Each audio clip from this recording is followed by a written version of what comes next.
बाबू ये सेल की कहानी है, सेल की कहानी ठीक माइक्रोस्कोप के बाद है, इसके बारे में पढ़ना है हम लोग को। आई आई आई बस बस बस। देखिए इसको बुरा लग गया, बोले हमारे होते हुए उस दुल्हन को निकाल रहे हो। कोई बात नहीं।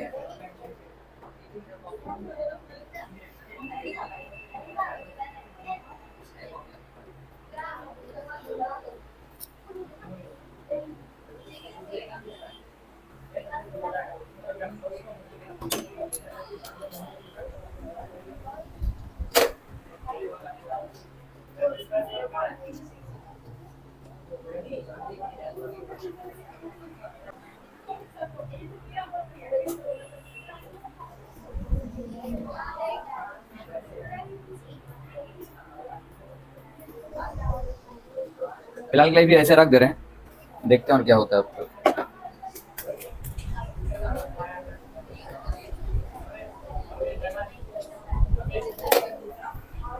हाँ क्या दूसरा लाएंगे?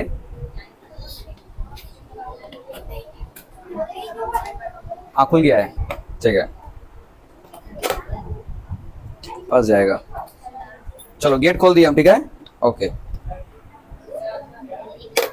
थोड़ा पढ़ ले पहले।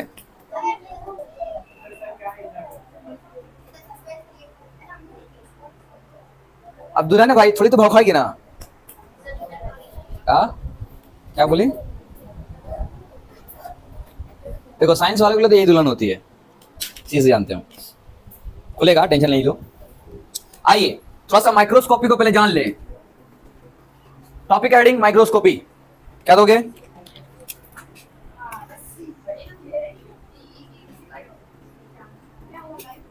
क्या नाम है? माइक्रोस्कोपी।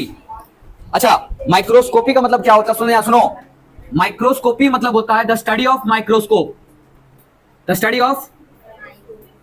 तो अगर हम माइक्रोस्कोप के बारे में स्टडी करते हैं इसको बोलते हैं माइक्रोस्कोपी। क्या कहेंगे? जी हाँ। अब सुनिए माइक्रोस्कोप का मतलब समझना, लिखने से पहले समझते जाना। माइक्रोस्कोप दो शब्द से बना हुआ है, एक माइक्रो और दूसरा स्कोप। एक माइक्रो और दूसरा स्कोप। माइक्रो का मतलब होता है, इसका चाहिए वर्ड आया है माइक्रो से, इस तरह से आया, देखो दिखा दे रहे हैं। माइक्रोस MIKROS माइक्रोस। इस माइक्रोस का मतलब होता है स्मॉल। क्या होता है? या छोटा। स्कोप का मतलब होता है जूमिंग करना, बड़ा करना उसको। स्कोपियन, स्कोपिन से आया गया ये लैटिन शब्द है ये स्कोपिन। किससे? स्कोपिन से आया हुआ, जिसका मतलब होता है टू लुक या टू सी, देखना। छोटी चीजों को बड़ा करके देखना, दैट इज माइक्रोस्कोप। क्या कह रहे हम? तो माइक्रोस्कोप की कहानी क्या है? कहानी यह है कि आखिर हमको माइक्रोस्कोप की जरूरत क्यों पड़ा। आपके आसपास बहुत ऐसी चीजें हैं जिसको हम लोग नेकेड आई से देख सकते हैं। नेकेड आई से देख सकते हैं। अच्छा नेकेड आई मतलब क्या होता है? नंगी आंखों से देख सकते हैं। अब नंगी आंखें मतलब क्या होता है? खुली आंखों से। नेकेड आई मतलब होता है खुली आंखों से जिसे देख सकते हैं, है कि नहीं? ये सुनो, हमने कहा आपको ये बॉटल दिख रहा है, ओके। मेरा तो पेन दिख रहा है, हम दिख रहे हैं, बुक्स दिख रहा है, बोर्ड दिख रहा है। तो सब का सब क्या ये हम लोग इन सभी को देख पा रहे हैं, मतलब सबका सब ऑब्जेक्ट है ना। तो इसे खुली आंखों से देखा जा सकता है, लेकिन जिससे हम लोग खुली आंखों से नहीं देख सकते हैं, अगर उनको देखना पड़े तो उनके लिए यूज करते हैं माइक्रोस्कोप। क्या यूज करते हैं? तो माइक्रोस्कोप का यूज हम लोग करते क्यों है? क्योंकि ऐसे भी ऑर्गेनिज्म है एनवायरमेंट में, ऐसे भी बैक्टीरिया है। ऑर्गेनिज्म का मतलब क्या होता है? बोलो तो। जिसमें लिविंग सेल्स हो, जिसमें वो लिविंग सेल्स हो, है कि नहीं?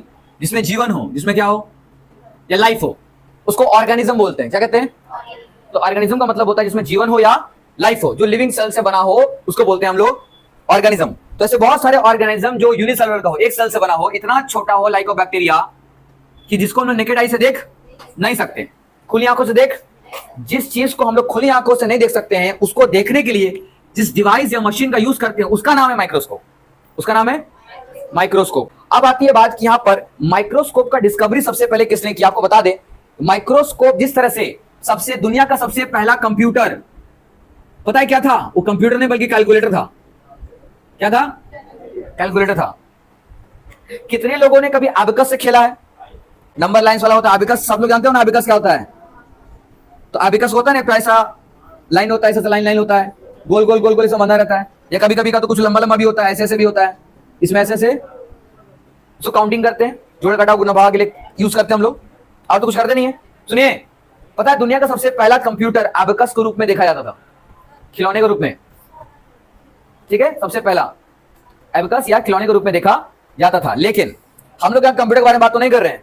हमने कहा कि दुनिया का सबसे पहला माइक्रोस्कोप कैसा था, तो दुनिया का सबसे पहला माइक्रोस्कोप एक मैग्नीफाइंग ग्लास था। क्या था? तो फर्स्ट दुनिया का सबसे पहला माइक्रोस्कोप एक मैग्नीफाइंग ग्लास था। मैग्नीफाइंग ग्लास क्या? ये मैग्नीफाइंग ग्लास कितने लोगों ने देखा है? बोलो, सबने देखा है? सबको याद है कैसा होता है? हम मैग्नीफाइंग ग्लास निकालने की कोशिश करते हैं, सारे है मेरे पास, पी लो। इसमें बहुत सारी चीजें अलग अलग तरीके का, सीजा है, ये है, वो है, काट कटोरी, बहुत कुछ इसके अंदर में। एक एक चीज दिखाएंगे तो पता नहीं क्या हो जाएगा आप लोग को। हाँ, सारी स्लाइडिंग यूज है। और ये है इसका, ये वॉच ग्लास है। ठीक है, सबका नाम अलग अलग है। ये स्कैपल्स है। हाँ हाँ, बोलो बोलो। ये वाला तो क्या लगता है डुप्लीकेट लेके घूम रहे हम? कुछ भी एक्सपेरिमेंट के लिए हर सामान हमारे पास ओरिजिनल ही होता है। ठीक है, सारे चीजें महंगा यूज करते हैं हम, दैट बिकॉज को क्लैरिटी ज्यादा मिलता है। एक्सपेरिमेंट के आपको पता कहां कितना खर्चा होता है, लेकिन करते हैं। ये हमारे हाथ में मैग्नीफाइंग ग्लास, क्या ये आपको पता है? इस मैग्नीफाइंग ग्लास से हम आग लगा सकते हैं। याद हो तो पिछला एक्सपेरिमेंट याद कर लीजिए। ठीक है, हम लोग इसे सनलाइट से यूज करके हम लोग डायरेक्ट आग लगा सकते हैं। सनलाइट होगा तो तुरंत आग लग जाएगा। और इसको फोकस किया जा सकता है, दिख रहा है यहां।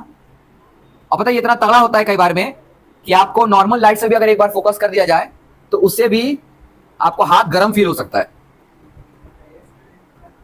ठीक है, तो ये मैग्नीफाइंग ग्लास है, ये मैग्नीफाइंग। अच्छा, आपको अगर नहीं दिखेगा तो पता नहीं, अगर दूर दिखेगा, देखो अगर हम इसको लेकर जाए, दिख रहा है आपको? बड़ा सा, बड़ा दिख रहा है? दिख रहा है कि नहीं है? देखो, दिख रहा है? तो मैग्नीफाइंग ग्लास सबसे पहला माइक्रोस्कोप था। मैग्निफिकेशन से शुरुआत हुआ था माइक्रोस्कोप का। किसी भी छोटी चीज को बड़ा करने के लिए ये सबसे पहला स्टार्टिंग माइक्रोस्कोप यही था। ओके, उस तक तो बाद में पहुंचा गया, लेकिन पहले तो सबसे छोटा था। अच्छा, इसका खोज करने के लिए आज बता दे रहे हैं, सबसे पहला मैग्नीफाइंग ग्लास जैसा माइक्रोस्कोप का खोज, पहले मैग्नीफाइंग ग्लास को ही माइक्रोस्कोप घोषित करते थे। और ये कहानी आज से 1590 की है, 1590 की। हंस और जैकारियस जॉनसन, दो लोगों ने मिलकर के सबसे पहला डिस्कवरी ऑफ मैग्नीफाइंग ग्लास का खोज किया था। तो मैग्नीफाइंग ग्लास का खोज करने वाले पहले कौन थे? हैंस, HANS, हैंस एंड जैकारियस, इसको हम लोग बोलते हैं जैकारियस, ZACH। स्पेलिंग ठीक से लिख दे रहे हम, बना पता नहीं गड़बड़ हो जाए, क्योंकि हम साइंटिस्ट लोगों का स्पेलिंग बहुत उटपटांग होता है, इसे ध्यान से लिखिएगा। जैकारियस जॉनसन।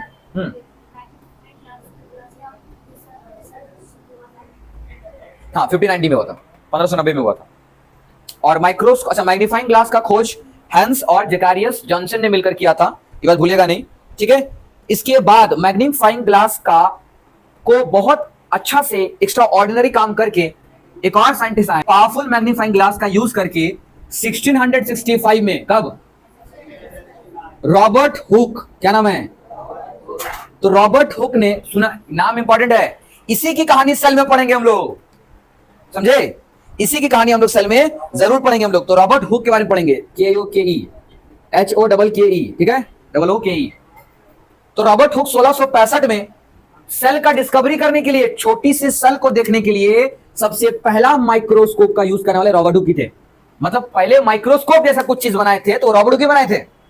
हमें लगता है कि मैग्नीफाइंग ग्लास नहीं, सबसे पहला माइक्रोस्कोप जैसा दिखने वाला चीज वो बनाए थे रॉबर्ट हुक, लेकिन वो भी मैग्नीफाइंग ग्लास को यूज करके बनाए थे। बड़े पावरफुल मैग्नीफाइंग ग्लास था, तो ग्लास कम और माइक्रोस्कोप ज्यादा था, जिसको सिंपल माइक्रोस्कोप नाम हम लोग दिए थे। हम कोशिश करते हैं रॉबर्ट हुक का माइक्रोस्कोप आपको दिखाने का।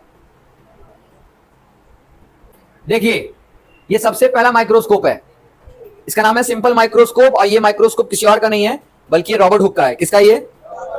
जी हाँ, ये देखिए, ये रॉबर्ट हुक, ये हुक का माइक्रोस्कोप है, ये 1665 का। ये समझ में आ रहा है कि नहीं? सबसे सिंपलेस्ट माइक्रोस्कोप। इससे भी पहले था एक तो जो मैग्नीफाइंग ग्लास जैसा दिखता था, वो भी दिखा दे रहे हैं आपको। किसमें? देख, अरे बाबा कहाँ देखते मतलब यहाँ देखते थे? नहीं, बकवास कम कीजिए तो अच्छा रहेगा। देखिए, ये था लीवन-हुक का माइक्रोस्कोप। एंटोनी वैन लीवन-हुक का सबसे पहला माइक्रोस्कोप था, जो रॉबर्ट हुक के बाद में आए थे। जी हाँ, ये माइक्रोस्कोप ही था। ये इसका आई पीस है, यहां देखने के लिए। यहां एक लेंस है, उसका नीचे में रख के उसको देखा जाता था। अरे पर पहले कोई भी चीज एडवांस नहीं था। पहले कंप्यूटर देखे थे, पूरा घर जैसा बड़ा था एकदम पहले कंप्यूटर। तो उसी तरीके से पहले का माइक्रोस्कोप भी बहुत गया गुजरा जैसा था, छोटा मोटा था, समझे?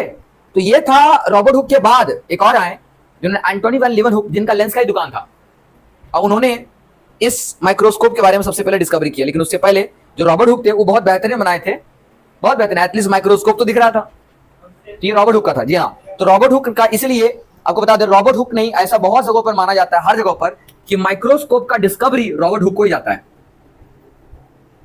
डिस्कवरी ऑफ फर्स्ट माइक्रोस्कोप किसके थ्रू है? रॉबर्ट हुक के थ्रू। तो discovery of first microscope Robert Hooke के थ्रू ही देखा जाता है। लेकिन sometimes father of microscopy Antonie van Leeuwenhoek को भी दिया गया है। अब यहां दिक्कत यह होता है कि रॉबर्ट हुक को फादर बोले या एंटोनी लीवन-हुक, दोनों का समय काल इतना नियर था ना, दोनों ही बेहतरीन खोज किए थे। बिकॉज रॉबर्ट हुक ने खोज इसलिए किया दैट बिकॉज उसको सेल का पता करना था, सेल का खोज करना था, कोशिका के बारे में देखना था। और एंटोनी वैन लीवन-हुक, ये एंटोनी वैन लीवन-हुक दिख रहा है, एंटोनी वैन लीवन-हुक है ये। हाँ, रॉबर्ट हुक एक ऐसे साइंटिस्ट थे जिन्होंने डिस्कवरी ऑफ फर्स्ट माइक्रोस्कोप का डिस्कवरी किया 1665 में, जिसके थ्रू से सेल बनाने, सेल की खोज की गई। सेल एक कोशिका है, इसके बारे में डिस्कवरी पर आगे बात करेंगे, अभी नहीं, आज माइक्रोस्कोप की बात करना है, ठीक है? और उन्हीं की जगह पर है एक एंटोनी वैन लीवन-हुक, इनको भी बोला था फादर ऑफ माइक्रोस्कोपी कहा जाता है। माइक्रोस्कोप नहीं, फादर ऑफ माइक्रोस्कोपी किसको बोलते हैं? फादर ऑफ माइक्रोस्कोपी कहा हमने, माइक्रोस्कोप नहीं, माइक्रोस्कोपी कहा। यह कहा जाता है एंटोनी वैन लीवन-हुक को। किसको? एंटोनी वैन लीवन-हुक को। इसको दिख रहा शकल इसका, ये है एंटोनी वैन लीवन-हुक, ठीक है? हम लोग इसके बारे में बात करेंगे। तो फादर ऑफ माइक्रोस्कोपी इसी को। अच्छा, ये कहानी था, इन्होंने जब खोजा था तो 1670 हो गया था, 1670, यानी ठीक इसके बाद। इसलिए फर्स्ट डिस्कवरी तो रॉबर्ट हुक को ही जाता है, discovery of microscope Robert hook. But father of microscopy क्यों इसको बोलते हैं? बिकॉज ये एंटोनी वैन लीवन-हुक ने किसी एक माइक्रोस्कोप को खोज नहीं किया, बल्कि इतने सारे माइक्रोस्कोप बनाई कि पूरी दुनिया माइक्रोस्कोप पहुंचाते थे। पूरी दुनिया में माइक्रोस्कोप का खोज करके बहुतों को बांटे, बहुतों को बेचे, बहुतों को दिया। ये तो अपने लिए बनाया, अपने पास ही रखे। ठीक है, इसने क्या किया? पूरी दुनिया को बांटा, पूरी दुनिया को दिखाया, पूरी दुनिया को दिया। इसलिए एंटोनी वैन लीवन-हुक को माइक्रोस्कोप का फादर बोलते, माइक्रोस्कोपी का फादर बोलते हैं। And what is a microscopy? Is a study of microscope, study of microscope. भूलना नहीं, तो पूरा नाम लिख दे रहे हैं हम, एंटोनी, बोला नहीं, एंटोनी वैन लीवन-हुक को हम लोग फादर ऑफ माइक्रोस्कोपी बोलते हैं। ओके, ठीक है? नहीं, HOE के हुक। जिंदा बैक्टीरिया को देखने वाले सबसे पहला साइंटिस्ट यही थे। एंटोनी वैन लीवन-हुक ने सबसे पहला इस माइक्रोस्कोप का यूज करके उन्होंने बैक्टीरिया को देखा, रेड ब्लड सेल्स को देखा, स्पर्म को देखा, बहुत सारी चीजों को देखा, आरबीसी को भी देखा। अपने ब्लड को काट कर देखना स्टार्ट कर दिया, उसको आरबीसी दिख गया। तो माइक्रोस्कोप का सबसे ज्यादा जिंदा सेल्स को देखने वाले पहले कौन थे? Antonie van Leeuwenhoek. कौन थे? रॉबर्ट हुक ने जैसे ही माइक्रोस्कोप का खोज किया तो ये चले गए प्लांट, एक पेड़ का छाल में देखने लगे। पेड़ का छाल समझते हो? प्लांट का छाल, उसको हम लोग बार्क बोलते थे, bark, bark of the plant, bark of plant, ठीक है? इनकी कहानी आगे पढ़ेंगे हम लोग, अभी खाली माइक्रोस्कोप समझो। तो माइक्रोस्कोप पर डिस्कवरी किसने किया? एंटोनी वैन लीवन-हुक ने अपने पूरी जीवन में 400 से भी ज्यादा माइक्रोस्कोप बनाया। रॉबर्ट हुक ने तो एक ही दो बनाया, वो भी सिर्फ अपने लिए। लेकिन एंटोनी वैन लीवन-हुक ने 400 से भी ज्यादा माइक्रोस्कोप बनाया और बना करके बहुतों को दिया, बहुतों को दिखाया, सिखाया, सभी को दिया। सब के सब सिंपल माइक्रोस्कोप थे। जी हाँ, क्योंकि माइक्रोस्कोप का कई तरह का टाइप्स होता है। माइक्रोस्कोप एक तरह के नहीं होते, बहुत तरह के होता है। Microscope compound microscope, electron microscope है, सिंपल माइक्रोस्कोप है। तो मेनली ये समझिए, आपके दिमाग में होना चाहिए कि जितने भी एंटोनी वैन लीवन-हुक ने माइक्रोस्कोप को खोज किया, उस सब का सब क्या था? सिंपल माइक्रोस्कोप था। और लगभग सारी माइक्रोस्कोप का जो जूमिंग पावर था, मैक्सिमम, वो मैक्सिमम कई सारे लेंस का यूज करके लगभग 200 टाइम लेकर गए थे, 200 टाइम्स, 200 गुना बढ़ा करके दे सकते थे। लेकिन बेसिकली जो सबसे सिंपल था यानी जब शुरुआती सिंपल माइक्रोस्कोप निकला था तो शुरुआती सिंपल माइक्रोस्कोप का मात्र 15 गुना बड़ा ही करके दे सकते हो, सिर्फ 15 टाइम्स, 15 गुना बड़ा करके दे सकते थे, 15 गुना, 15 टाइम्स को बड़ा करके देखा जा सकता था। और रॉबर्ट हुक ने तो सबसे पहले 2 लेंस का यूज करके सबसे स्ट्रॉन्ग माइक्रोस्कोप बनाया था। आगे चल के रॉबर्ट हुक के ही माइक्रोस्कोप को आगे चलकर कंपाउंड माइक्रोस्कोप नाम दिया गया। सिंपल माइक्रोस्कोप इतना सिंपल था कि एंटोनी वैन लीeuwenhoek ने जो बनाया था ना प्लेट जैसा ऐसा, ये सबसे सिंपल माइक्रोस्कोप था, इससे सिंपल कुछ नहीं था उस समय। लेकिन जब रॉबर्ट हुक ने जिसका खोया था पहले, वही उसी को आगे चलकर बोला ये एडवांस तरह का माइक्रोस्कोप है, और उन्हीं का नाम दिया गया था कंपाउंड माइक्रोस्कोप। तो रॉबर्ट हुक के ही माइक्रोस्कोप को आगे बढ़ाया गया, उन्हीं के स्ट्रक्चर को। तो पहले का माइक्रोस्कोप ऐसा आता था, सिर्फ ऐसा, जैसे मान लो कि इसमें कोई चाकू भी भरेगा अभी चलना स्टार्ट हो जाएगा, समझे क्या काम ने, तो बोला नहीं। और ये है रॉबर्ट हुक का, किसका, अब गौर करना, यहां रखा जाता था लेंस उसका, यहां पर स्लाइड रखते थे हम लोग देखने के लिए, कोई ना कोई भी एग्जांपल रखते थे हम लोग, है ना, इस जगह पर देखो यहां पर कोई लीफ रखा हुआ, पत्ता रखा हुआ है, और कर क्या रहे, यहां से आई पीस होता था, ये आई पीस था जहां से देखते थे, आंख लगाकर देखते, आई पीस बोलते हैं हम लोग, ठीक है। देखो ये यहां पर लेंस लगा रहता था, इसके अंदर, इसी के अंदर लेंस लगा रहता था, बस अब यहां देखना स्टार्ट। तो ये था हमारे पास में सिंपल माइक्रोस्कोप। चूंकि पहला माइक्रोस्कोप था ना, तो इसलिए सबसे पहले ये लोग सिंपल ही नाम दिए थे। धीरे धीरे खोज हुआ तो कंपाउंड बढ़ा, यानी माइक्रोस्कोप को 3 कैटेगरी में हम लोग डिवाइड कर सकते हैं। पहला सिंपल माइक्रोस्कोप, दूसरा कंपाउंड माइक्रोस्कोप, और तीसरा इलेक्ट्रॉन माइक्रोस्कोप। माइक्रोस्कोप को बेसिकली 3 कैटेगरी में डिवाइड किया गया। कितना, सबसे पहला सिंपल माइक्रोस्कोप, कितना, माइक्रोस्कोप को हम शॉर्ट में अभी एमएस लिख रहे हैं, क्या लिख रहे हैं, माइक्रोस्कोप। तो सिंपल माइक्रोस्कोप आप लोग पूरा नाम लिखोगे, लेकिन दूसरा आएगा कंपाउंड माइक्रोस्कोप, और तीसरा आएगा इलेक्ट्रॉन माइक्रोस्कोप। क्या आएगा, इलेक्ट्रॉन माइक्रोस्कोप। आगे चल करके इलेक्ट्रॉन माइक्रोस्कोप को भी 2 कैटेगरी में बांटा गया था, एक का नाम था टीईएम, एक का नाम था एसईएम। बोले सभी सब क्या है बताते हैं, टेंशन नहीं है, सुनो। टीईएम का मतलब होता है transmission electron microscope, transmission electron microscope, और एसईएम का मतलब था स्कैनर इलेक्ट्रॉन माइक्रोस्कोप।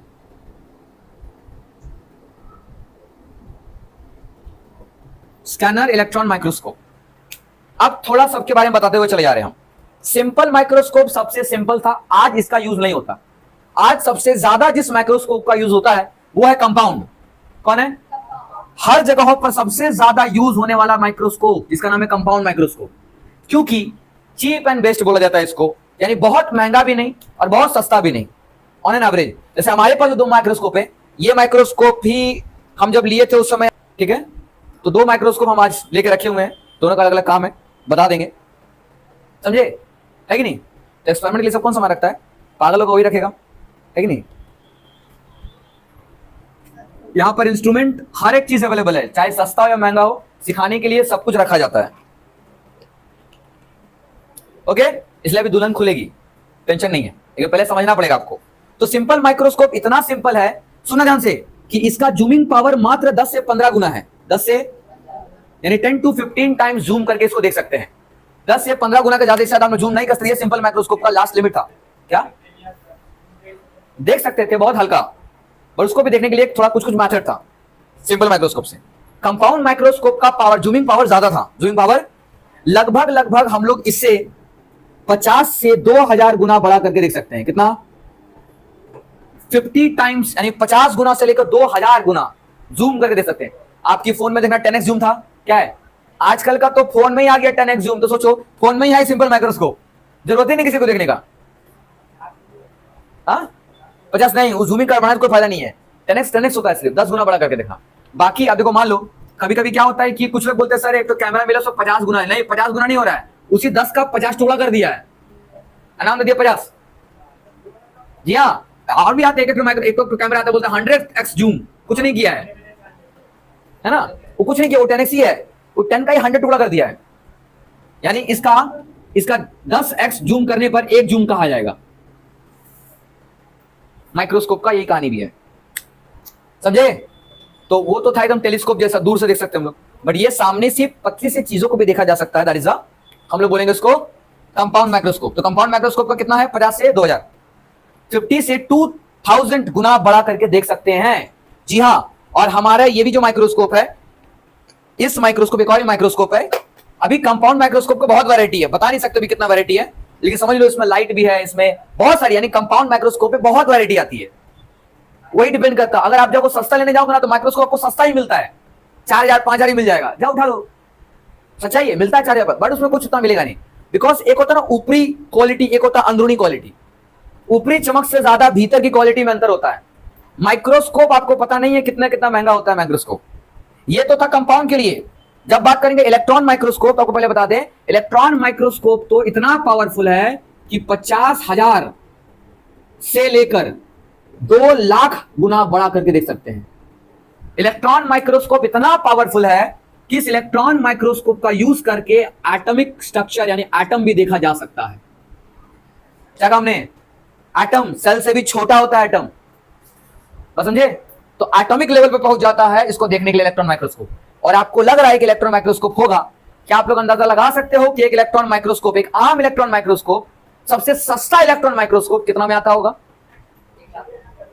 बोलो, 25 करोड़, सिर्फ ओनली 25 करोड़। जी हां, सबसे सस्ता इलेक्ट्रॉन माइक्रोस्कोप 25 करोड़ का आता है।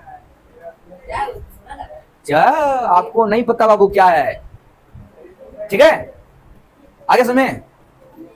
एक इलेक्ट्रॉन माइक्रोस्कोप छोटा नहीं होता, ये तो डब्बा बंद हो गया कंपाउंड माइक्रोस्कोप, इसका भी साइज अलग अलग होता है। इलेक्ट्रॉन माइक्रोस्कोप इतना बड़ा होता है कि ये रूम छोटा पड़ जाए, समझ रहे हो, ये रूम छोटा पड़ जाएगा। ये रूम वो रूम वो रूम तीनों को मिला देंगे ना तो शायद मशीन को कहने का एडजस्ट कर पाएंगे। इलेक्ट्रॉन माइक्रोस्कोप को देखने के लिए हमें ये पूरा तीनों क्लासरूम को मिला देंगे ना तो शायद उसमें घुस के अड़ जाए वो।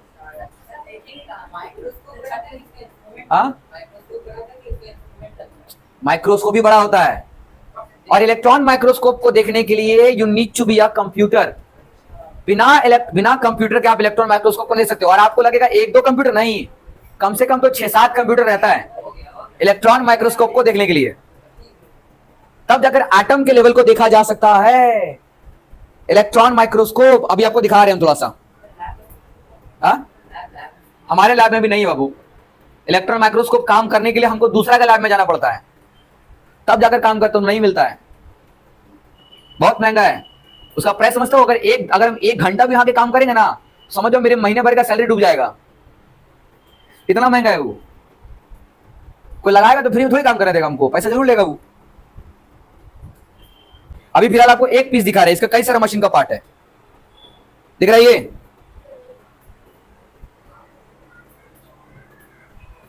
इलेक्ट्रॉन माइक्रोस्कोप का ये एक सेक्शन है, और भी कई सारे हिस्से होते हैं जुड़ा हुआ, बट ये सिर्फ एक हिस्सा है, ठीक है। और ये सब कंप्यूटर लगा हुआ है, इसके पास और भी है बहुत कुछ।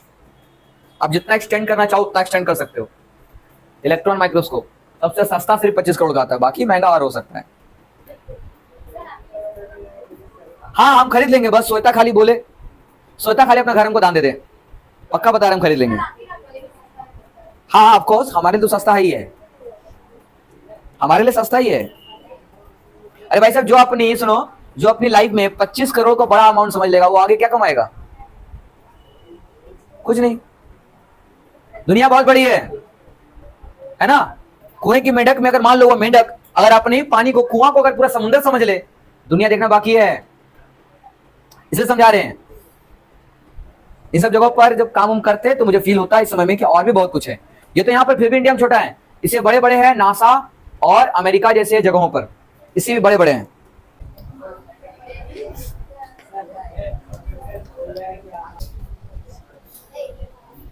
नहीं,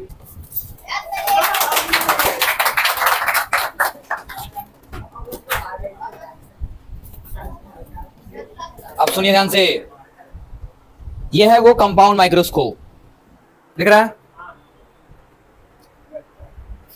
दिख रहा है पूरा? अब ये कई साल पहले खरीदे थे हम, ठीक है। काफी कुछ देख सकते हैं, स्टडिंग करना पड़ेगा बहुत कुछ में। तो ये माइक्रोस्कोप जो एक है, ये कंपाउंड माइक्रोस्कोप है, क्या ये? हाँ, इसके अलावा भी एक और माइक्रोस्कोप है जो इससे थोड़ा ज्यादा क्वालिफाइड है। सबका क्वालिटी पे डिपेंड होता है ना, इसीलिए सबसे महंगा होता है तो उसका लेंस। ये है दूसरा, अभी लेटेस्ट है ये, हाल ही कुछ मंथ ही हो रहा है।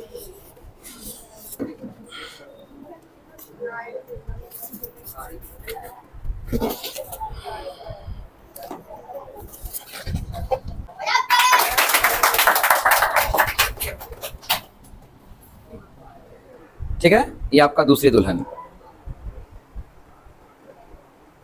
दिख रहा है।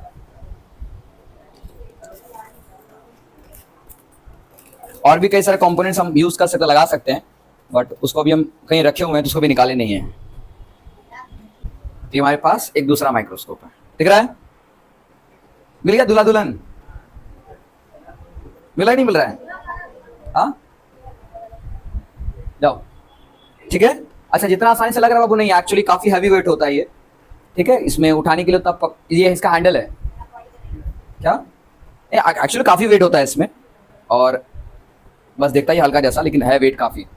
सबसे कीमती चीज है इसका लेंस, क्योंकि चाहे घर कितना खूबसूरत क्यों ना हो, अगर घर मजबूत नहीं है तो खोखला है, ठीक है। ये इसका, इसको बोलते हैं आईपीस लेंस। क्या लेंस है ये? ये भी आईपीस है और ये भी आईपीस है। वैसे तो बड़ा छोटा दिख रहा है, दोनों में क्वालिटी में डिफरेंस है बस, ठीक है। ये थोड़ा इससे कम कॉस्टली है, थोड़ा ज्यादा कॉस्टली है, बस इसलिए थोड़ा सा लेटेस्ट है, थोड़ा सा भी हो चुका है। सुनिए इसका, अच्छा ये और भी, हम चाहे लेंस अलग चेंज कर सकते हैं, कुछ उस लेंस का अलग काम है।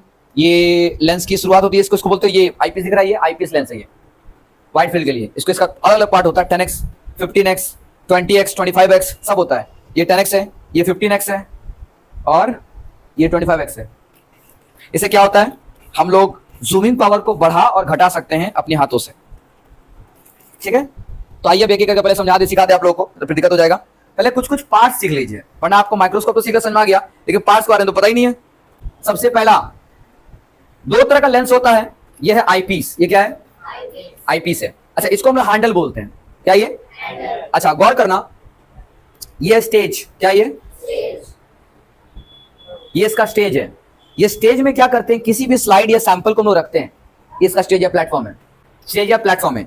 ये है इसका होल्डर क्लिप, दिख रहा है, ये होल्डिंग क्लिप। इसके साथ एक और डिवाइस आता है जो इसके साथ बंधा रहता है, जिसको हम लोग, वो कर्सर होता है एक्चुअली, वो उसको मूव कर सकते हैं स्लाइड से। वो जब दिखता तो आपको समझ में आएगा, और हेवी भारी होता है वो, उसको लगा दे उसका और भारी हो जाएगा वो, ठीक है। यही काफी ज्यादा भारी है और वो भी हो जाएगा भारी, ठीक है।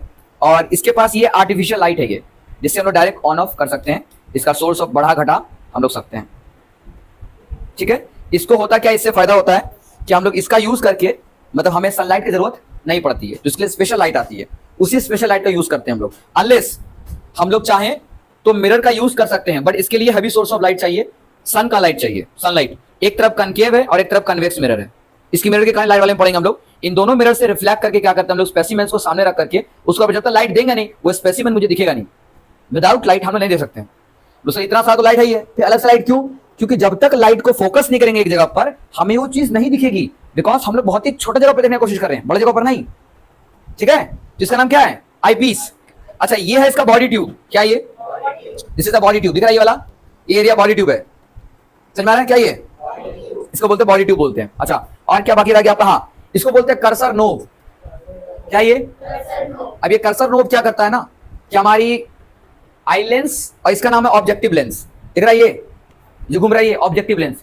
किसी भी चीजों को देखने के लिए आई लेंस और ऑब्जेक्टिव लेंस एक ही सीधी लाइन में होनी चाहिए, यानी अगर हम किधर भी घुमा घुमा कर रख दें नहीं चलेगा। अभी देखो एक लाइन में नहीं है, दिखेगा ही नहीं। जब भी देखना होगा तो ऑब्जेक्टिव लेंस का एक ही लाइन में लाकर देखना पड़ेगा। इसमें कई सारे छोटे छोटे चीजें हैं, उसको समझना पड़ता है। आपको लग रहा है कि नॉर्मल सी चीजें हैं, लेकिन नहीं, इसमें हर चीजों में कुछ ना कुछ है। ये है इसका है, ये है रेजोल्यूशन, फाइन, इसको बोलते हैं फाइन नॉब। फाइन नॉब से क्या होता है, रेजोल्यूशन को बढ़ाया या घटाया जा सकता है। अब सर रेजोल्यूशन क्या है, आप समझो ध्यान से।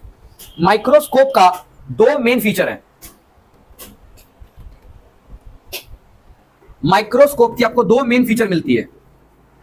एक मिलता है आप लोगों को मैग्निफिकेशन, पहला प्रॉपर्टी इसका मैग्निफिकेशन।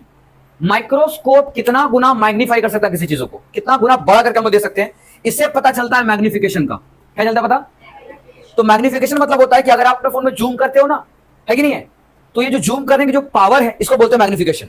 यानी हम लोग लेंस को बदल कर इसको छोटा बड़ा, जो बहुत ज्यादा जूम, बहुत भीतर, कभी ऊपर देखा जा सकता है। यानी this is called the magnification. जैसे मैग्नीफाइंग ग्लास काम करता है वैसे ही है। तो एक प्रॉपर्टी है मैग्निफिकेशन का। दूसरा प्रॉपर्टी है रेजोल्यूशन। क्या है रेजोल्यूशन? किसको बोलते हैं? रेजोल्यूशन बोलते हैं क्वालिटी को। किसको कहते हैं?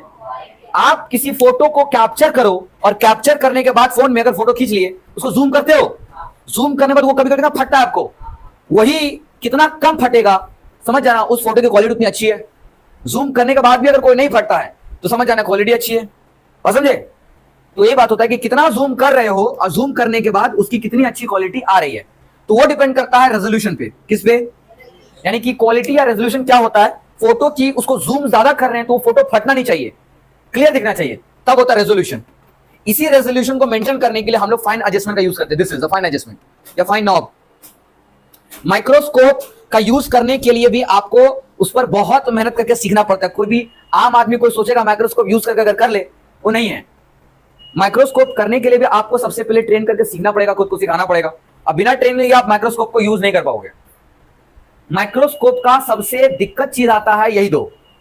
देख तो लेते हैं, लगा तो लेते हैं कोई, बट देख नहीं पाएंगे, क्योंकि मैग्निफिकेशन कितना रखना है और उसके हिसाब से कितनी रेजोल्यूशन होनी चाहिए, इस सब चीज का एक कैलकुलेशन है। तभी आपको कोई भी चीज बहुत क्लियर दिखता है, अरे तो दिखेगा ही नहीं। समझे? इसके लिए आपको सबसे पहले आप सोचोगे कि कुछ भी इन्वायरमेंट को तोड़ के ले आए और डाल के देख लोगे, नहीं दिखेगा। बोले सर हाथों में बैक्टीरिया तो होता है, हम हाथ को लेकर देख लें, नहीं दिखेगा। इसके लिए प्रॉपर स्लाइड को बनाना पड़ेगा। और नहीं तो छोटी मोटी चीजों को देखा जा सकता है, बट उसके लिए भी उसकी कटिंग अच्छा होना चाहिए। इतनी कटिंग, इतना उसका माइक्रोमीटर में काटना पड़ता है, माइक्रोमीटर या नैनोमीटर में। आप चाहो तो मिलीमीटर में भी काट सकते हो, लेकिन उससे आपको सिर्फ ऊपर का व्यू दिखेगा, भीतर का नहीं। समझे? हम ऐसे ऐसे कई सारी चीज तैयार करते रहते हैं और इन सब चीजों पर पैसे भी काफी ज्यादा है, बस मेहनत लगती है। ये मेरे हाथों से सब कुछ तैयार है,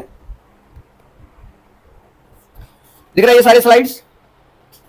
ये सारी स्लाइड्स स्पेसिस के रूप में तैयार किया गया है, मेरे हाथों से सब तैयार है, मेरे हाथों से सब सजाया हुआ है। ठीक है? सभी का अलग अलग है, सभी को ढूंढकर उसको तैयार करने में, एक एक स्लाइड को तैयार करने में आपको 2 दिन 3 दिन 6 दिन जितना भी लग सकता है। 2 घंटे में भी कर सकते हो, पर उतना फास्ट प्रोसेस से उतना क्लियर दिखता नहीं है। हम लोग इस चीज को तैयार करने के लिए बहुत कुछ यूज करते हैं, अलग अलग जगहों पर जाते हैं, अलग अलग स्पेसिस को उठाते हैं, उस जगह पर टेस्टिंग करते हैं कौन कितना बेहतर रिजल्ट देता है, और एक्सपेरिमेंट फेल होने का चांसेस ज्यादा होता है। छोटी सी भी गलती और एक्सपेरिमेंट फेल। हम लोग एक ऑप्टिमम टेम्परेचर मेंटेन करना पड़ता है। सबसे पहले अगर कुछ नहीं होता है तो हम लोग सबसे पहले रैट काटना पड़ता है। रैट और माइस 2 अलग अलग होता है। रैट को काटने के बाद में उसका ब्लड व्लड सब निकाल कर साफ करना पड़ेगा पहले। आपको अगर घिन घिन करेगा कुछ तो कुछ नहीं मिलने वाला उसको। ठीक है? सबसे स्टार्टिंग में जब सीखते हो ना तो ग्रेजुएशन लेवल पे सबसे पहले कॉकरोच काटना सिखाता है। ग्रेजुएशन में उसे कॉकरोच कौन काटना पड़ता है। इन सारी स्लाइड्स को अगर हम आपको दिखाने की कोशिश करें तो अभी तो नहीं दिखा पाएंगे पूरा, लेकिन हाँ कुछ चीजें हम आपको दिखा सकते हैं। लाइक ऑफ दिस दिख रहा है, इसके अंदर स्पेसिमेन दिख रहा है सबका, ऊपर में इसमें नाम लिखा हुआ ऑलरेडी, सबका लिख के रखा गया है। ये एक लिम्फ ग्लैंड है, एक लिम्फ ग्लैंड का ये स्लाइड है। अब आप सोचो सर हम भी कर सकते हैं, हाँ कर सकते हो बाबू, जब आप एमएससी मास्टर इन साइंस कर लो उसके बाद कर सकते हो। बस इतना ही पढ़ना, ज्यादा थोड़ी पढ़ना है, थोड़ा सा खाली। ठीक है? ऐसे ऐसे हमने सिर्फ आप लोगों को सिखाने के लिए 100 स्लाइड लाके रखा है, 100 स्लाइड। इसलिए इतना सारी चीजों यूज करके बस आप लोगों को सिखाते हैं, ताकि देखिए दुनिया जितनी छोटी लगती है उतनी नहीं है। ठीक है? एजुकेशन जितना आपको लगता है इतना कुछ है, उतनी नहीं है, उससे कई गुना ज्यादा है। लेकिन आपको मेहनत करके उसको हासिल करना पड़ेगा, तब मिलेगा, तो नहीं मिलेगा। अच्छा ये तो कुछ नहीं है, ये तो खाली यहाँ 100 स्लाइड मिला, ये तो सैंपल टेस्टिंग के लिए। कुछ खास स्लाइड के लिए हमने कुछ खास जगह पर रखा है। ये है ह्यूमंस के कुछ ऑर्गन्स, ये ह्यूमंस के ऑर्गन्स का कुछ कुछ स्लाइड्स है। आपको लगे सर तो ज्वेलरी टाइप लग रहा है, नहीं। देखिए पहले आगे मेरे हाथ में नर्व सेल,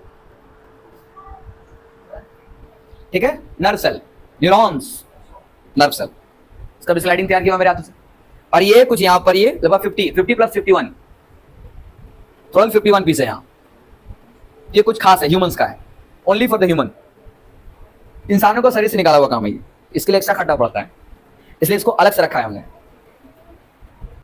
अरे बहुत है हमारे पास, यहां तो बस थोड़ा ही सही है। ठीक है? कुछ यहां भी है, अच्छा ये ह्यूमन को ब्लड है, ज्यादा कुछ नहीं है। ठीक है, कुछ यहाँ भी है, इसमें कुछ कुछ स्लाइड्स लगते हैं, वो स्लाइड ये है, इसी स्लाइड का यूज करना पड़ता है। अलग अलग स्लाइड होता है, स्लाइड का भी क्वालिटी अलग अलग होती है। ठीक है, इसी तरह का स्लाइड होती है, यहाँ पर भी दिख सकता है आपको। और देखिए ये रिसेंटली अभी हमने निकाला था, रिसेंटली ये नेफ्रॉन का स्ट्रक्चर है ये इसके अंदर। अभी तक ड्राई नहीं हुआ ठीक से, अभी देखो थोड़ा थोड़ा गीला गीला महसूस हो रहा होगा, दिख रहा होगा। ठीक है, ड्राई होने में समय लगता है, डीपीएक्स डाला था ना इसीलिए। डीपीएक्स एक सब अलग अलग ग्लिसरीन है, तो इसके अंदर में पूरा नेफ्रॉन नीट एंड क्लीन दिखता है। ठीक है, कुछ ब्लड का सैंपल है, ये देखिए दिख रहा है, ये है रॉ मटेरियल। समझ आ रहा है? रॉ मतलब होता है कि हमने अभी तक सिर्फ ऑर्गन रखा, इस ऑर्गन का स्टेनिंग नहीं किया है। ऑर्गन लेने के बाद में हम लोग को इसको स्टेन करना पड़ता है। स्टेन मतलब होता है कलर करना पड़ता है, बिना कलर किए दिखेगा नहीं। स्टेनिंग करने के लिए अलग अलग तरीके का हमारे पास केमिकल्स होते हैं, 3-4 तरीके का होता है। जैसे उसमें से 2 सबसे ज्यादा फेमस है, एक है हिमाटोजाइलिन, एक केमिकल है जो न्यूक्लियस को कलर करती है, और एक है इओसिन। इओसिन साइटोप्लाज्मिक को कलर करती है, किसी सेल को देखने में हेल्प होता है। और भी कई सारा है, ठीक है, एक सेफ्रीन है। ठीक है, तो ये है रॉ मटेरियल, समझो कच्चा, इसमें भी कुछ दिखेगा नहीं कि कोई भी तैयार किया हुआ, इसमें भी आधा मेहनत है, यानी ये 50% कंप्लीट है, इसका 50% बाकी है। 50% कंप्लीट करने में आपको 7 घंटा लगता है, आधा स्लाइड तैयार करने में 7 आवर लगता है। 7 घंटा, टाइम ज्यादा हो सकता है, मिनिमम है 7 घंटा। इसको वैक्यूम क्लियर पंप में डालना पड़ता है, अलग अलग तरीके से मोम के अंदर भी इसको पिघला के रखना पड़ता है। हाई टेम्परेचर से लेकर के 0 डिग्री सेंटीग्रेड के लो टेम्परेचर पर रखना पड़ता है, फ्रीजर का यूज करना पड़ेगा, सेंट्रीफ्यूग करना पड़ सकता है। हायर स्टडी की बातें हैं, अभी बुद्धि में नहीं घुसाओ तो दिक्कत हो जाएगा आप लोग का, तब जाकर के भी सब तैयार किया जा सकता है। माइक्रोस्कोप के अंदर में सबसे पहला आपको सबसे सिंपल दिखा रहे हैं, ये हमारे पास में है मिरर। मिरर का रिफ्लेक्शन ऊपर की तरफ होता है, लेकिन ध्यान रहे माइक्रोस्कोप में खास बात होता है, इसका नाम है कंडेंसर। क्या नाम है इसका? कंडेंसर। ये कंडेंसर करता क्या है इसका? अच्छा, इसका ढक्कन होता है अलग अलग, देख रहे हो, ये दिख रहा है नोजल, ये नोजल ऑफ हो गया, लाइट नहीं जाएगी। थोड़ा सा दिखाने की हम कोशिश कर रहे हैं।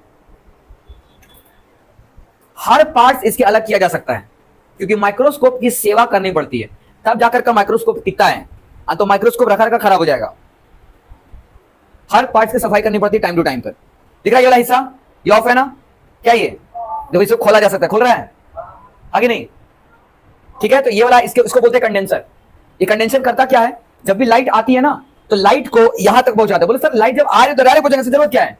समझो, जब भी किसी अंधेरे से लाइट को भेजते हैं ना, तो लाइट एक जगह पर फोकस होती है, और अगर अंधेरा करके नहीं भेजेंगे कंडेंसर से, तो लाइट बिखर जाएगी और दिखेगा ही नहीं। तो ये कंडेंसर ज्यादा लाइट को एक जगह पर अकोमोडेट करने में हेल्प करता है, इसलिए कंडेंसर की जरूरत पड़ता है हम लोगों को। This is the condenser.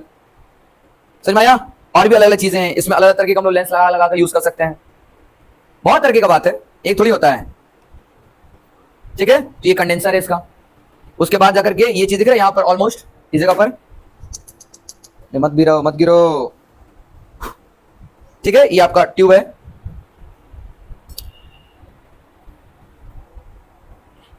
ये स्टेज, और ये आपके पास नॉब है। कौन सा नॉब? ये आई पीस, इसको नॉब नहीं कहें, कौन सा नॉब? एडजस्टमेंट नॉब भी बोलते हैं हम लोग उसको, या फिर क्रूज नॉब भी बोलते हैं। एडजस्टमेंट नॉब है इसका नाम। क्या बोलेंगे इसको? क्योंकि देखो लेंस को एडजस्ट किया जा सकता है, ऊपर नीचे दाया बाया, एक बार में। इसका नाम है ऑब्जेक्टिव लेंस। क्या नाम है? ऑब्जेक्टिव लेंस और आईपीस लेंस दोनों को मिला करके ही मैग्निफिकेशन को बढ़ाया जाता है। कैसे? मल्टीपल्स में। अब बता रहे कैसे, गौर करना। अगर मेरे पास मान लो कि ये 10x है, कितना ये, और यहां पर क्या है, यहां पर भी हमने 10x को, हाँ ये 10x ही है, अगर ये भी 10x डाल दिया तो यहां भी 10x है और यहां भी, तो सुना ध्यान से, अगर एक 10x है तब 10 गुना ये जूम कर रहा है और नीचे वाला भी 10 गुना जूम कर रहा है, दोनों मिलकर हो गया 100 गुना जूम। कितना हो गया? यानी इसका मिनिमम जूम पावर कितना है? 100 गुना, यानी 100 से स्टार्ट हो रहा है, बात समझे? 100 से स्टार्ट हो रहा है इसका जूमिंग पावर। मैक्सिमम इसका है मैक्सिमम 1125 से 1500, इसमें 1500 तक हम लोग जा सकते हैं। इसमें 1500 2000 भी लेकर चले जाएंगे, लेंस अगर चेंज करें 2000 चले जाएंगे, लेकिन इसमें हम 4000 तक जा सकते हैं, 4000 जूम जा सकते हैं इसके अंदर 2000 तक चले जाएंगे। इसका दूना पावर इसके अंदर है, देख करके आपको फर्क नहीं पता चलेगा, लेंस का खाली फर्क है। इसलिए ऑब्जेक्टिव लेंस का यूज किया जा सकता है। कैसे? आप देखो, अगर हम इस 10x को हटा दें और यूज करके देखो, ये वाला है 45x, ये 45x, तो 45 गुने 10 450 गुना बड़ा करके देखा जा सकता है इस एंगल में। उसके बाद सेट करना पड़ता है, सेट करके लगाइए। लाइट एडजस्टमेंट देखना पड़ेगा आपको, किस एंगल में रखा हुआ है, स्लाइड कैसे रखा हुआ है, किस कौन सा हिस्सा देखना है, फाइन एडजस्टमेंट करो, ये करो। सबसे ज्यादा ये दोनों है मुश्किल, ये मैग्निफिकेशन और रेजोल्यूशन दोनों को मेंटेन करना आसान काम नहीं है। क्योंकि देखो बता रहे हैं, कहते हैं कैमरा तो कोई भी यूज कर लेता है फोन का, है ना, लेकिन कितने लोग हैं जो कैमरा से बहुत बढ़िया और बेहतरीन फोटो खींचना जानते हैं। ठीक है, तो उतना अब उस कैमरे में आपको कैमरा में सारी फंक्शन पता होना चाहिए। तो राशि बताइए पनोरमा क्या होता है? लो बुझे खींच सकते कैमरा, कैमरे बड़े पता नहीं आपको पनोरमा पता? आपको पता? हाथ कैसे उठा ली? फिर जाके आपके ही फोन में कैमरा पनोरमा होगा ऑप्शन, जाकर देख लीजिएगा फंक्शन क्या है। ठीक है, तो कैमरा का यूज करने के लिए आपको कैमरे के बारे में जानना ही बहुत जरूरी है, तभी आप अच्छा जानते हो तो यूज कर पाओगे, है कि नहीं है? जिस तरह से ये आई पीस है, देखो जिस तरह से ये आई पीस है, आई पीस क्यों बोलते हैं? क्योंकि आंख लगाकर यहां पर देखना पड़ता है, इसलिए इसको आई पीस बोलते हैं। और ये इसका नाक जो घूम रहा है ना यहां से, इसका नाम है, ये ऑब्जेक्टिव लेंस है ये, बट ये जहां लगा हुआ है ना, इसको ये गोल दिख रहा है ना, इसको बोलते हैं नाक, इसका ही नाक, nose. This is the nose piece, ये आई पीस और ये है नोज पीस। तो एक बार में 3 नाक लगा सकते हैं इसमें, जी हाँ। ठीक है, मिनिमम 10x, 45x, 100x लगा सकते हैं हम लोग इसमें, समझ में आया? ओके, ये 10x है। अगर इसको चेंज किया जाए, हमारे पास एक और भी लेंस है, बहुत सारे हैं, बस अब इधर उधर ना हो जाए इसलिए मैं एक जगह इकट्ठा नहीं करते, पता नहीं किधर उधर बिखर जाएगा। ठीक है, ये 10x में आ गया है और ये 45, ये 25x है। सबसे महंगा इन्हीं सब जाम का होता है, उसको स्लाइड कहते हैं, जो यहाँ लगाते हैं ना वो स्लाइड है, वो उसका नाम स्लाइड होता है, जी हाँ। तो उसको एडजस्ट करना पड़ता है, उसके बाद ही देख पाइए, तो नहीं देख पाइएगा। घूमता है, सब घूमता है, लेकिन उसके लिए घुमाने जरूरत ही नहीं हमको। हम इसको क्यों घुमाना चाहते हैं? अगर घुमाएंगे, ज्यादा घुमाएंगे तो घूम घूम के हाथ में आ जाएगा। सब साफ करने के लिए यूज किया जाता है।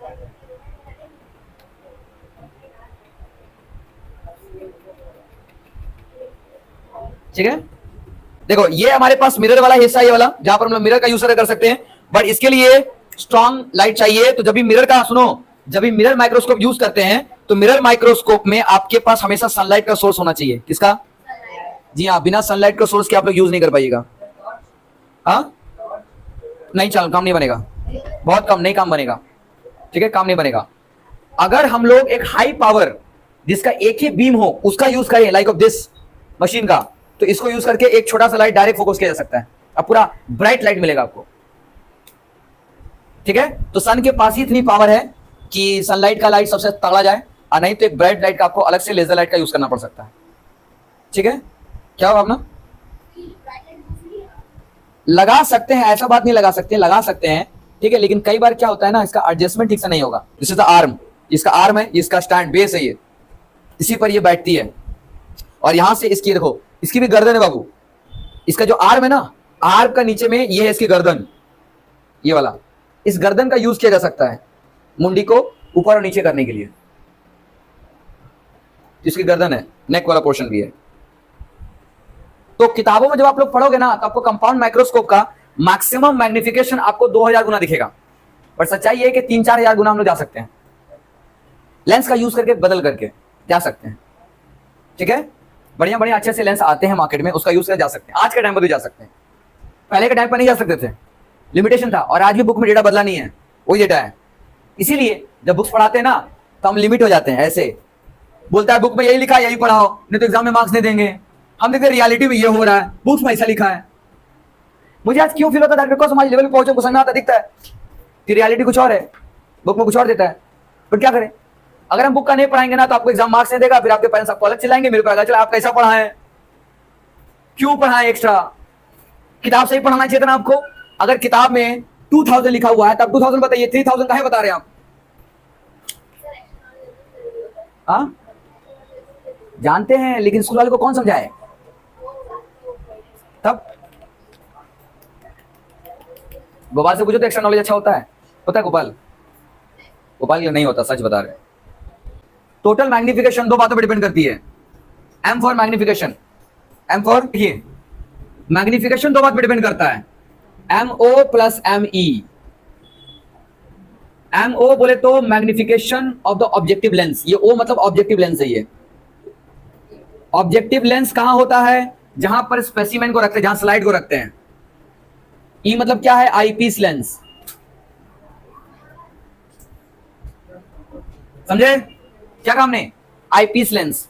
हम चाहें तो इससे भी अभी आपको दिखाएंगे तो भीड़ हो जाएगा, तो हमने इसके लिए भी इंतजाम किया, टेंशन नहीं है, मेरे वही उसी फोन के अंदर है। हमने इन सभी से अच्छे अच्छे चीजों को निकाला है, छोटे छोटे चीजों को निकाला है, और निकाल करके आप लोगों को, अच्छा जैसा आपको लगता है ना फोटो कई बार में जो पिक्चर होता है कलरफुल एकदम होता है, माइक्रोस्कोप में आपको ऐसा कलरफुल पिक्चर नहीं मिलता है। बस समझे? इसमें लगेगा खाली सर ये तो क्या है सर, खाली छोटे होल होल बना हुआ है, क्योंकि माइक्रोस्कोप में स्लाइड देखने के लिए भी आपको बुद्धि लगाना पड़ता है, वरना कुछ नहीं दिखेगा। खाली बोले सर इसमें खाली गोला गोला दिख रहा है हमको, अब तो कुछ ही नहीं है। उसी गोलों में आपको कुछ चीज ढूंढ कर देखना पड़ता है, यानी बिना बुद्धि लगाए आप स्लाइड को समझ भी नहीं सकते हो। समझे? तो स्लाइड को देखने के लिए भी आपको बुद्धि की जरूरत पड़ेगा, उसके लिए पढ़ाई होता है। स्लाइड में जिस स्ट्रक्चर को देखते हैं उस स्ट्रक्चर का नाम है हिस्टोलॉजिकल स्ट्रक्चर। अब हिस्टोलॉजिकल स्ट्रक्चर का अलग पढ़ाई होता है। इस हिस्टोलॉजिकल स्ट्रक्चर को जब आप पढ़ते हैं, एक कोई आपको ओवरऑल ऊपर सिखाता भी है तो भी आप एटलीस्ट समझ सकते हो, अलग नहीं। याद होगा कि अगर पिछले जब ब्लड इवेंट हुआ था तो उसमें कुछ लोगों को माइक्रोस्कोप को हमने एक सैंपल दिखाया था, और उसमें कई लोगों को दिखा भी था, तो कल सर खाली गोला गोला ही दिख रहा है उसमें, बिकॉज समझने के लिए हमने बता दिया था कि उसमें आपको ग्लोमेरुलस देखने को मिल रहा था, वो भी नेफ्रॉन का लिया था हमने, किडनी का सेक्शन लिया था, ठीक है, और किडनी के सेक्शन में आपको दिखाया था हमने ग्लोमेरुलस दिखाया था, ग्लोमेरुलस पूरा क्लियर दिखाया था उसमें, बड़ा छोटा करके सब। पिंक कलर इसलिए था ना, सुनो कहानी सुना ध्यान से, एक है दो केमिकल स्टैनिंग करने के लिए, हालांकि तीन चार है बट दो ज्यादा फेमस है। एक है हिमाटोटॉक्सिन जाइलिन, यानी हिमाटोजाइलिन बोलते हैं इसको, हिमाटोजाइलिन। हिमाटोजाइलिन क्या करता है? ये न्यूक्लियस को कलर करता है। किस कलर में करेगा? वायलेट कलर में करेगा। आईपीस, आईपीस, ई क्या लिख दिए हम? आईपीस, आईपीस है ये, ठीक है, आईपीस लेंस। समझ में आ रहा है? तो वायलेट कलर का होता है, लेकिन एक और होता है जिसका नाम है इयोसिन। क्या नाम है? ये वो स्टेनिंग कलर है, दोनों को साथ में करना पड़ता है, बट दोनों का प्रोसेसिंग अलग अलग है। आप सोचोगे कि दोनों को खाली ढाल दो देख लो, ना ना ना ना, ऐसा नहीं है। आपको करने का तरीका हम बता रहे कितना तरीके से किया जाता है। अगर आपको स्टेन करना है तो स्टेन करने से पहले आपको एक रॉ स्लाइड लेना होगा। उस रॉ स्लाइड को, सुनो, पहले उस पर जाइलिन डालना पड़ेगा। जाइलिन जो करता है वो सारी मोम जिसमें जुड़ा रहता है ऑर्गन, उस मोम को गला के हटा देता है। अब उस स्लाइड को, जाइलिन को साफ करने के लिए आपको एब्सोल्यूट अल्कोहल डालना होगा। एब्सोल्यूट अल्कोहल मतलब होता है 100% अल्कोहल। अब उस एब्सोल्यूट अल्कोहल को हटाने के लिए, डिसॉल्व करने के लिए उसको डिग्रेडिंग अल्कोहल करना पड़ेगा, दैट इज अगेन 90% अल्कोहल, फिर 70% अल्कोहल, फिर 50% अल्कोहल। सबका टाइमिंग रहता है, उसी टाइम के अंदर में आपको चेंज करना है स्लाइड के ऊपर से। अच्छा 50% अल्कोहल आने के बाद अब आपको डिस्टिल वाटर में डालना पड़ेगा। डिस्टिल वाटर में 5 मिनट तक डीप करके रखना पड़ेगा। उसके बाद फिर से निकालिए, फिर उसको अपग्रेड करो, क्योंकि अब ये अपग्रेड करो कैसे? अब डालिए फिर से एब्सोल्यूट अल्कोहल। डालने के बाद जाकर के हिमाटोटॉक्सिन जाइलिन का यूज करते हैं, वो भी कितना? मात्र 15 सेकंड के अंदर, काउंटिंग करके घड़ी का कांटा से 15 सेकंड के अंदर। 15 सेकंड ज्यादा नहीं होना चाहिए, अब 15 सेकंड से कम भी नहीं होना चाहिए। तो गया ज्यादा हो जाएगा, स्टेन गाढ़ा हो गया, दिखेगा नहीं, इसलिए बहुत कुछ काम करना पड़ता है। करने के बाद अब आपका न्यूक्लियस स्टेन हुआ है, 15 सेकंड के अंदर में आपका न्यूक्लियस स्टेन हुआ है। जैसे उस हिमाटोजाइलिन को हटाना है, इस रंग को हटाना है हमको, रंग तो हो गया ऑर्गन लेकिन तो पूरा फैल गया हुआ स्लाइड में, उसको हटाने के लिए फिर से हमें लेना पड़ता है इंक्रीज, यानी इसको बोलते हैं इंक्रीमेंट अल्कोहल। इसको कहें फिर से 50% अल्कोहल, फिर 70%, फिर से 90%, और फिर लास्ट में एब्सोल्यूट अल्कोहल। अब फिर जाकर टैप वाटर में धोना पड़ता है। टैप वाटर होता है, टैप वाटर में धोइए।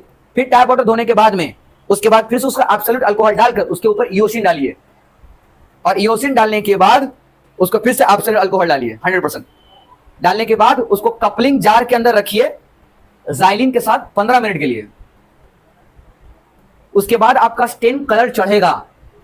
चढ़ने के बाद भी अब कितना रंग चढ़ा है पहले देख लीजिए, अगर कुछ घटा बढ़ा है तो प्रोसेस को आगे पीछे करके उसको वापस से कुछ ना कुछ कर सकते हैं। और अगर आपका स्टेनिंग कंप्लीट हो गया तो डीपीएस लीजिए, कवर स्लिप लीजिए, उसको अच्छा साफ कीजिए टिश्यू पेपर से। उसके बाद जाकर वहां डीपीएस को आराम से पुट करके उसको रखिए और कम से कम 2.5 घंटा तक एसी रूम में छोड़ दीजिए। एसी रूम में 15 से 17 डिग्री सेंटीग्रेड के टेम्परेचर में छोड़ दीजिए। उसके बाद डीपीएस ड्राई होगा, सूखेगा, तब जाकर बढ़िया से पकड़ मजबूत करेगा। अब आपका स्लाइड तैयार है। ये स्टेनिंग करने का तरीका है, यानी 50% करने के बाद का तरीका। लो कितना दिमाग करना पड़ता, हद है। अरे हमको तो मुझे बारी आता है हर चीज। ये 50% तरीका ही है, बाकी का 50% तरीका स्लाइड वो अलग कहानी है, वो तो और ज्यादा डिफिकल्ट है। स्टेन करना सबसे आसान काम, सबसे आसान काम स्टेन करना होता है। हेमाटोजाइलिन न्यूक्लियस को कलर करता है और इयोसिन ये साइटोप्लाज्मिक को कलर करता है। ये क्या बोले? हाँ, ये मतलब ये इस केमिकल का सबसे ज्यादा यूज किया जाता है माइक्रोस्कोप के स्लाइड को स्टेन करने के लिए। स्टेनिंग मतलब होता है कलर करना। और इयोसिन, अच्छा इयोसिन पिंक कलर का होता है, ठीक है, और ये वॉयलेट कलर का होता है। बोलो ना। हमारे आंख लगभग 576 मेगापिक्सल का हमें दिखता है, लेकिन सब एक्टिवेट नहीं होता है। हमारी आंख पूरी एक्टिवेट नहीं है, यानी आपकी आंखों का कुछ 100 ही मेगापिक्सल आपका एक्टिवेट है। अगर पूरी पिक्सेलिटी अवेलेबल हो जाएगा, एक्टिवेट हो जाएगा, तो आपकी ब्रेन पावर बढ़ जाएगी। अगर आपकी ब्रेन पावर बढ़ गई तो आप बहुत कुछ देख सकते हो। यानी अगर हम आपको बोले इस बोर्ड के पीछे क्या है, वो आपको दिख जाएगा। पेड़ के अंदर में जो जमीन के अंदर में एक प्लांट वैस्कुलर सिस्टम के थ्रू से वाटर को एब्जॉर्ब करती है, वो दिखेगा। आपकी नसों में जो ब्लड जा रहा है, कोई ब्लॉकेज तो नहीं है, वो भी दिखेगा। एनीथिंग, उस दीवार के उस पार क्या है वो आप देख सकते हो। ये दिमाग का पावर है। ये हम लोग अपनी पूरी जीवन में अपनी ब्रेन का 1% भी यूज नहीं करते। ये है सच्चाई। आइंस्टीन बने क्योंकि उन्होंने अपने जीवन में 20% का यूज कर पाए। 20% का यूज, 100% का यूज कर ले तो यू बिकम अ गॉड। हाँ exactly, you become ideal, you become a nature. आप नेचर से जुड़ जाओगे। आप दुनिया का ऐसा कोई काम नहीं जो नहीं कर पाओगे। आप दूसरे इंसानों को बिना बोले जो बोले को कंट्रोल हो जाएगा। आपके हिप्नोटाइज बोलते हैं ना, उससे ज्यादा पावर, जादू बोलते हैं ना, जादू, उससे ज्यादा पावर आएगा। आप किसी सामान को बोले को इधर आप उड़ के चलाएगा, कुछ भी नहीं। सच्चाई, ये आपका 100% ब्रेन का पावर है। ये समझ रहे हो? आप पलक झपकते के साथ यहां से अमेरिका से लंदन कहीं भी आ सकते हो। आपका स्पीड इतना हो जाएगा, आप अंदाजा लगा सकते हो, आप गायब हो सकते हो खुद से। दिमाग का पावर है ये सच है, लेकिन आइडियल है बिकॉज पॉसिबल नहीं है। बिकॉज हमारे न्यूरॉन्स का इतना बड़ा पावरफुल, इसलिए दुनिया में सबसे पावरफुल चीज मिला इंसान को, वो है उसका ब्रेन। यू कांट इमेजिन आपका ब्रेन क्या क्या कर सकता है, लेकिन हम लोग करने नहीं देते हैं। अगर आपको बोलेगा ना बाबू आपको ये 5 काम करना, बोले सर 5 करेंगे, पता ना उसको 5 लाख दे दिए काम। सोच के देखो ना, हम हमेशा कहें जितना आप दिमाग को कम आंकते हो, आपका दिमाग समझ जाता अच्छा ये तो बहुत बड़ा बेवकूफ है, ये तो जानता ही नहीं हम कौन है। अच्छा कोई बात, इसको मत बताना कि हम कौन है। और जिंदगी भर आपको ब्रेन बताने नहीं, पता चलने नहीं देता कि आपका ब्रेन क्या क्या कर सकता है। बिकॉज ब्रेन का सबसे बड़ा हथियार है ब्रेन का यूज करना। जिसने ब्रेन का इस्तेमाल सीख लिया वो अपनी ब्रेन से बहुत कुछ कर सकता है। क्योंकि जहां तक आप सोचते हो ना, आपके अंदाजा नहीं है। कुछ लोग बोलते हैं सर मेरी ब्रेन का पावर खत्म हो रहा है, आप इस सह नहीं सकते, आपको पता ही नहीं है ब्रेन की पावर कितनी है। आप लोग फोन का यूज करते हो ना, जीबी यूज करते हो, 1 GB 2 GB 3 GB होता है ना। आपकी ब्रेन के सेल्स इतनी है कि आप अंदाजा लगा सकते हो। आपकी ब्रेन का सेल्स है 100 बिलियन। कितना है? 100 बिलियन, समझते हो? 1000 मिलियन बराबर 1 बिलियन। देखो ध्यान से, 1000 million equals to 1 billion equals to 1 million मतलब होता है 10 लाख। 1 मिलियन मतलब होता है, तो 10 लाख को 1000 से गुना करो, और जो फिर आएगा उसको उसके बाद बोलेंगे 1 बिलियन, फिर 100 से गुना करो, तब आएगा 100 बिलियन। अंदाजा लगा सकते हो, आप काउंट कर सकते हो। 100 बिलियंस ऑफ न्यूरॉन सेल्स आपकी ब्रेन में है, समझे? और पता है एक सेल की कैपेसिटी कितनी है? एक सेल का कैपेसिटी अप्रोक्स ऑफ, आपको अगर डेटा बताएं आज के डेटा में, 80 GB से लेकर के 100 GB तक एक सेल्स की कैपेसिटी। हमारे पास 100 बिलियन है। 100 बिलियन सेल्स को 80 GB यानी कि लेवल 1000 यानी 100 GB से मल्टीप्लाई कर दो, जो डेटा आएगा इतना जीवन में आप स्टोर कर सकते हो डेटा को अपने अंदर। ह्यूमन सुपर कंप्यूटर आपके ब्रेन के पास है। पर दिक्कत क्या है ना, इंसान यूज ही नहीं करता। वो सोचता है कि मेरे दिमाग की कैपेसिटी बस दो दाना। हम ऐसे नहीं बोलते कि मटर के छिलके ऐसा दाना लेकर घूमते हैं ब्रेन की तरफ में, तो कहां समझेंगे? अरे भाई आप जानो तो सही आपका ब्रेन का पावर कितना है। इंसान ने कंप्यूटर को बनाया, कंप्यूटर ने इंसान को नहीं बनाया। इंसान की पावर और कैपेसिटी बहुत है। जो इंसान अपने आप को यह समझता है कि मेरी ब्रेन की कैपेसिटी कम है, उसको पता ही नहीं है साइंस कहां है। बात समझे क्या कहें? तो ब्रेन की कैपेसिटी को भी कम मत आंकना। आप कम आंकते हो, यही चीज उसके पास मैसेज समझता है, और वो चाहता है कि तुम कम जानो, क्योंकि ज्यादा जान जाओगे तो बादशाह बन जाओगे ना, राज करोगे दुनिया पे। तो चाहो भाई आप गधे बने रहो, मतलब अपनी ब्रेन को कम जानो, और आप ये सोचो कि आपकी जिंदगी इसी कुआं में है। बस हमें इतना सच्चाई क्यों पता है? क्योंकि हमने यूज किया है। हम नहीं बोलते कि हम भी अभी आप खुद बोलेंगे अप्रॉक्स हम भी कहीं ना कहीं 1 से 2% यूज कर पाएंगे, हम भी ज्यादा नहीं किए होंगे, मेरी गारंटी है। बिकॉज इतना यूज करने के लिए आपको बहुत मेहनत, बहुत इमेजिनेशन लगता है। हम इसका भी अनुमान नहीं है, दैट बिकॉज हम कभी कैलकुलेट नहीं किया। इसके लिए अलग मशीन होता है कि ब्रेन का कितना % यूज होता है, कैलकुलेट करें, कभी हमने किया नहीं। बट मुझे ऐसा फील होता है कि ठीक है, अगर इट्स ओके अगर कर रहे हैं तो, बट इतने में काम नहीं बनेगा, और चाहिए, वी नीड टू मोर। अपने जीवन में कम से कम मतलब 25% का यूज करें, एटलीस्ट तो करें। आइंस्टीन था, वो भी इंसान था, हम भी इंसान है, क्यों नहीं कर सकते? संभव है। लेकिन ये मेरा अनुमान है, मुझे नहीं पता क्या है नहीं है। इसलिए हाँ, मेरी बुद्धि खुलने का राज भाई एक ही जैसा हुआ, तो भगवत गीता जब से मेरे हाथ में अलादीन के चिराग जैसा है, कल्प वृक्ष मेरे लिए। और उसको जब जब पढ़ते, जब जब सीखते हैं और सिखाते हैं, तो मेरी बुद्धि में 4 चांद लग जाता है। उसी के बलबूते पर हर चीज खड़ा है। यहाँ साइमेंटिस का पूरा नींव उसी भगवत गीता से खड़ा है, समझे? गड। देखो साइंस वाले बच्चे ना, वो कभी नहीं सोचते कि सर दीपावली आ रहा, होली आ रहा, उनके लिए भाई से बोलते हैं सर शिक्षा ही हमारी सबसे पहले दीपावली, होली और सब कुछ है, तो वो है तो हम हैं, ठीक है? तो 11th 12th के जो लोग बैच होते हैं ना, वो लोग समझते हैं इस बात के लिए। आप लोग छोटे हो, आप लोग के लिए इमोशन ज्यादा होता है, तो आप लोग के लिए क्या है, फेस्टिवल पहले आता है, बाकी इस बाद में आता है। तो उन लोग के लिए ऐसा नहीं है। तो 11th 12th के लिए बोलते कि सर होली वालों को दिक्कत नहीं, आप बुला रहे सर तो आ जाएंगे। तो लोग पहले अग्री कर लिया, हाँ इसमें सब ऐसे है, ऐसे भी कुछ बच्चे ऐसे हैं जो सालों से सीख रहे हैं हमसे, तो वो भी बोलते कि सर आप अगर सिखाइएगा तो रात में पहुंच जाएंगे, कोई दिक्कत नहीं है। ऐसे कई बच्चे मानते हैं। लेकिन कई ऐसे भी हैं जिनको क्या होता है कि दिक्कत है भाई, फेस्टिवल सर फेस्टिवल कौन पढ़ाता है? हम तो यार सरस्वती पूजा के दिन पढ़ा देते हैं, पढ़ा नहीं पढ़ाते हैं। ऐसा कौन सा दिन क्या होगा जिसमें सरस्वती पूजा पढ़ाए नहीं होंगे? हम उस दिन और खास पढ़ाते हैं। तो अगर मैं कांड हो जाते हैं सर सरस्वती पूजा कौन पढ़ाता है, एकदम पाप लगेगा आपको, पाप। हम बोले अगर शिक्षा को लेकर सरस्वती पूजा के लेकर हम पढ़ा देते हैं, अगर हमको इस दिन अगर हमको पाप लग रहा है तो मुझे ऐसा पाप मंजूर है। फिर बोलते हैं आपसे सरस्वती जी रूठ जाएंगी, आपकी माता रूठ जाएंगी। बोला ऐसी कौन सी माता पढ़ने पर रूठ जा रही है? और रूठ जाएगी तो हमारी माता ना मना लेंगे, मना लेंगे, दिक्कत क्या है? ऐसी कौन सी माँ है भाई जो बच्चों अगर मनाए तो बच्चे से माँ नहीं मानेगी? नहीं माने तो माँ ही नहीं हो, फिर तो जरूर मानेगी। अरे गलती थोड़ी कर रहे हैं, पाप थोड़ी कर रहे हैं। कई लोग बोलते उस दिन अर्पण कर देते सरस्वती पूजा के दिन, लो कभी कदा अर्पण किया, हम बहुत पढ़ लिया साल भर, माता जी अब आप पढ़िए। अब पूरा बॉडी हल्का करके घूमते, आज तो नहीं पढ़ना एकदम, समझे? ऐसी गलती नहीं कीजिएगा। आपको नेचर ने करने के लिए हाथ पैर दिया है और सोचने के लिए बुद्धि दिया है, ब्रेन दिया, इसका यूज करें। सभी को कह रहे हैं, आप जितना सोचते हो कि सर मेरा मेमोरी फुल हो गया, आपको अंदाजा नहीं, आपका मेमोरी फुल नहीं हो सकता। मधु बोलती है शायद कभी कभी, सर ओवरलोड है, सर ओवरलोड, सर बंद कर दी, सर ओवरलोड हो रहा है। उनको पता ही नहीं लोड कितना सह सकती है आपका ब्रेन। सबके अंदर 100 बिलियन सेल्स होता है। हाँ एक और खान सुना ध्यान से, 100 बिलियन सेल्स बचपन से लेकर मृत्यु तक बना रह सकता है। ब्रेन सेल्स का मल्टीप्लीकेशन नहीं होता, ब्रेन सेल्स खुद को बना नहीं सकती जन्म के बाद, यानी वो जन्म से पहले बनता है। यानी अगर ब्रेन सेल्स मर गया तो बनेगा नहीं समझे? बता रहे हैं, अगर कहीं आपकी बॉडी कट जाती है तो वहां डेड हो गई ना सेल्स, अगर वो सेल्स डेड हो गई तो वहां दोबारा बन सकता है। लेकिन अगर आपका ब्रेन का सेल्स डेड हुआ तो दोबारा नहीं बनेगा। यानी आपकी ब्रेन का सेल्स 100 बिलियन से घट सकता है, बढ़ नहीं सकता। घटेगा कैसे? यूज ना करके। जब जब आप ब्रेन सेल्स का यूज नहीं करते हो तो ब्रेन सेल्स वेस्टेज बन जाता है और धीरे धीरे उसी ब्रेन सेल्स को खत्म होना शुरू।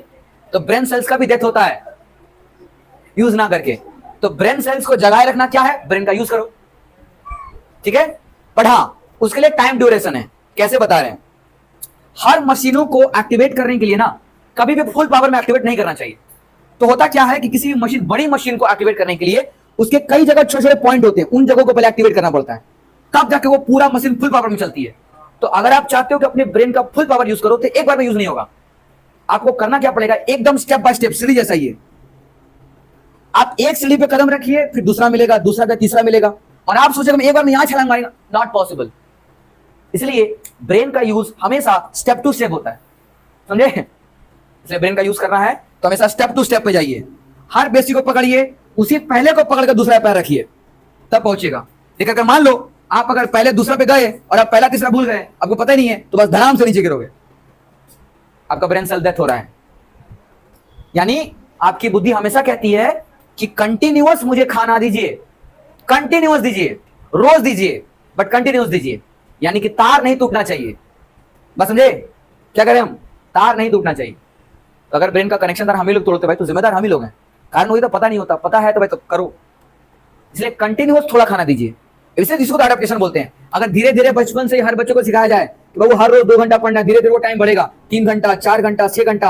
अब वो पूरा पूरा दिन भी लगा रहेगा ना, उसको बोर नहीं आएगा, मजा आएगा। हम पूरा 24 घंटा लगा रहते हैं एजुकेशन में, 24 घंटा लगा रहते हैं। सोएंगे नहीं, खाएंगे भी नहीं, सोएंगे भी नहीं, खाएंगे कुछ भी नहीं होगा, फिर पढ़ाते रह जाएंगे, फिर पढ़ते रह जाएंगे। बिकॉज अपने ब्रेन को हमने ट्रेन कर लिया है। घंटों घंटों तक पढ़ा सकते हैं, घंटों घंटों तक पढ़ सकते हैं, घंटों घंटों तक कुछ काम कर सकते हैं, घंटों तक एग्जाम में बैठ करके एक्सपेरिमेंट करके उसको पढ़ाने भी आ सकते हैं। ना भूख ना प्यास, कुछ नहीं, बिकॉज ब्रेन को ट्रेन कर दिया है। लेकिन अभी भी कहेंगे बॉडी के लिए खान पान जरूरी है, जरूर करें। ये तो एक पागलपन होता है, तो फिर भूख ध्यान नहीं आता, वो अलग सी बात है।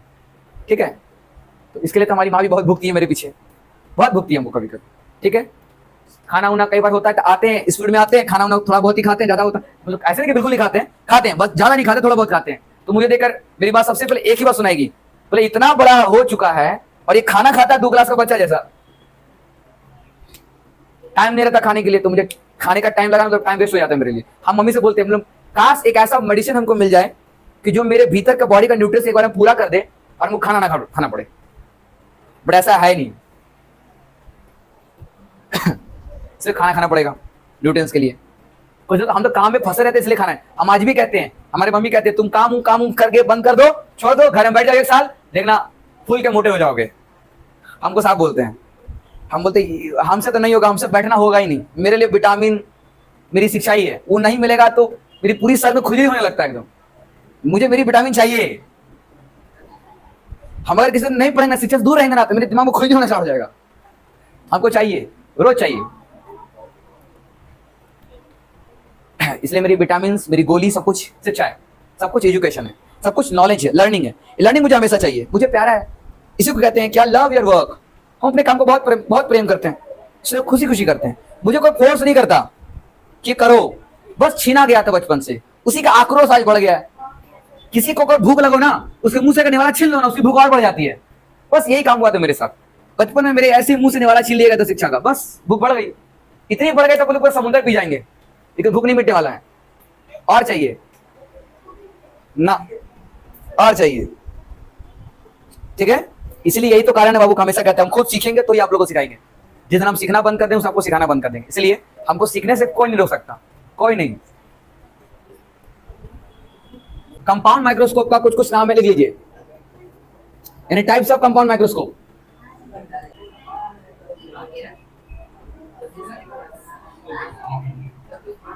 कंपाउंड माइक्रोस्कोप के अंदर में आता है लाइट माइक्रोस्कोप। जी हाँ, लाइट माइक्रोस्कोप। नहीं, उसका अंदर टाइप सही है। इसके बाद आता है आपको फेज माइक्रोस्कोप, या हम लोग फेज कॉन्ट्रास्ट माइक्रोस्कोप बोलते हैं इसको। सब नाम है अलग अलग, फ्लोरोसेंट है, डार्क फील्ड है, ब्राइट फील्ड है, सब समझाते रहे हम।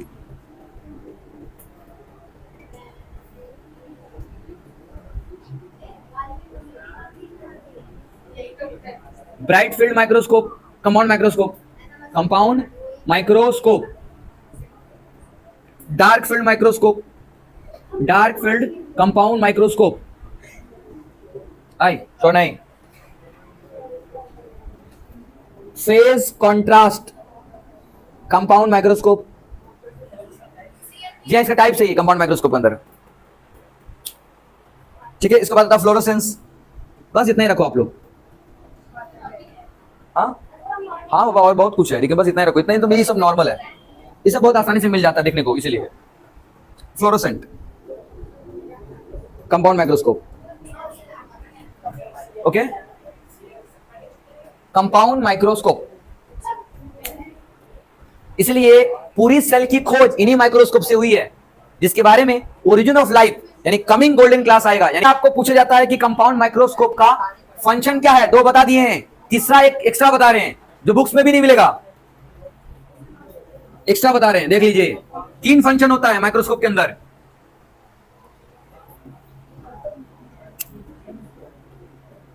Main function of compound microscope number 1 अभी बोल कर गए magnification.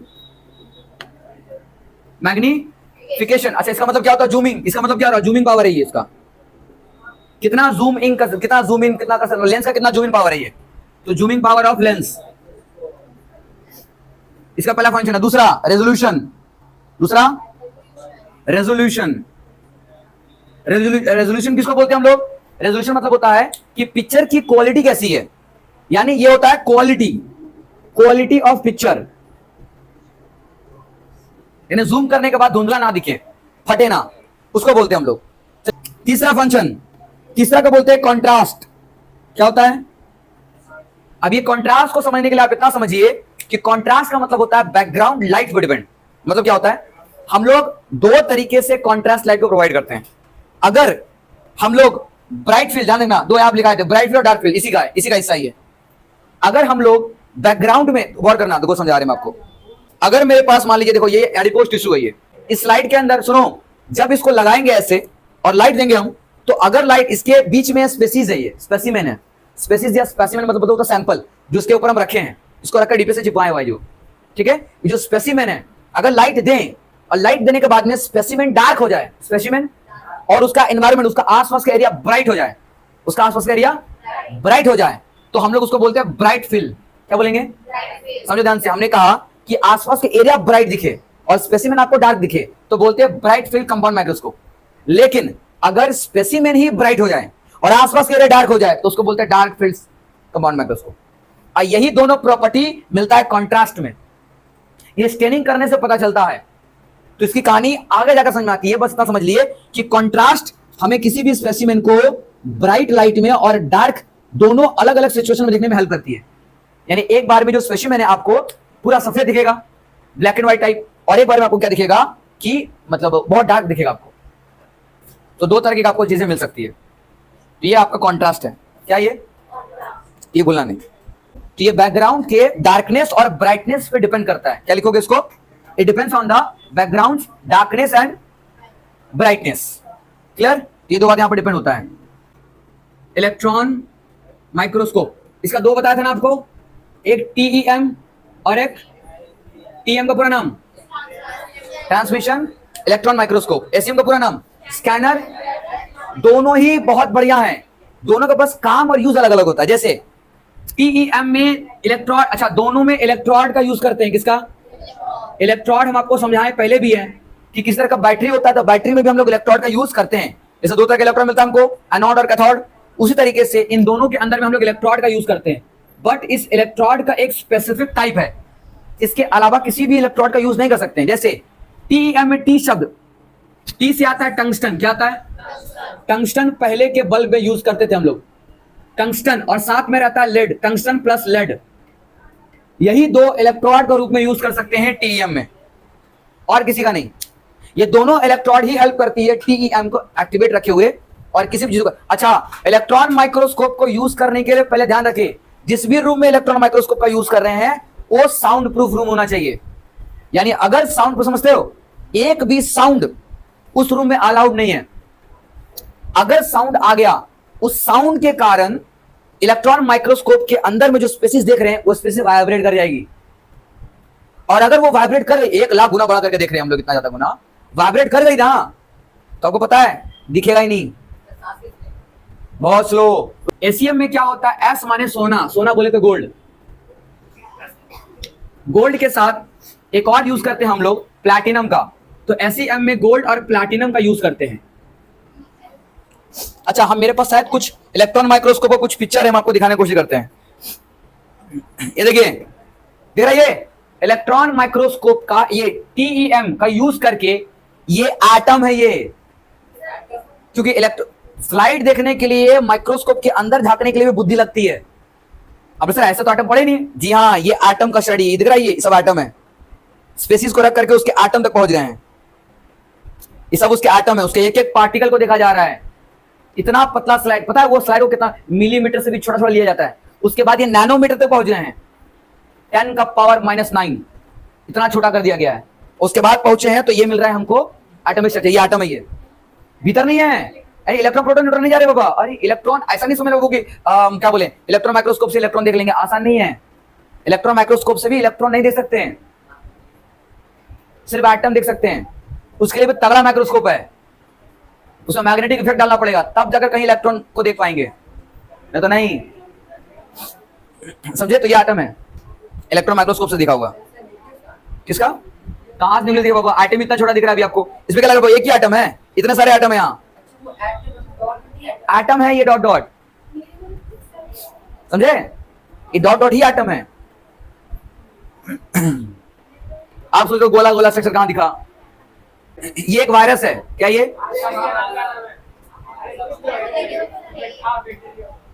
This is a bacteriophage.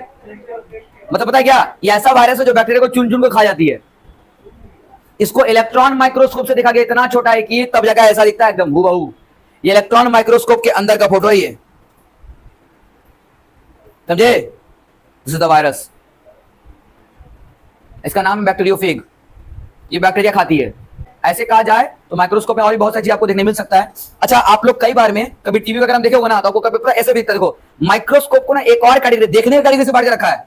बोलता है क्या एक जगह से देखोगे तो बोले मोनोकुलर, एक देखोगे तो मोनोकुलर, और अगर दो दो आंख से देखो तो बाइनोकुलर, और अगर तीन तीन होगा आपके पास ना तो उसको ट्राइनोकुलर। ये हेड देख रहे हो, ये आईपीस दिख रहा है ना, ये इसका हेड वाला है। आईपीस दिख रहा है ये वाला, ये हेड वाला क्या होता है? अगर एक आंख, एक ही आंख से देख सकते सिर्फ आपको, ये एक सिंगल है तो उसको बोलेंगे मोनोकुलर। क्या बोलेंगे?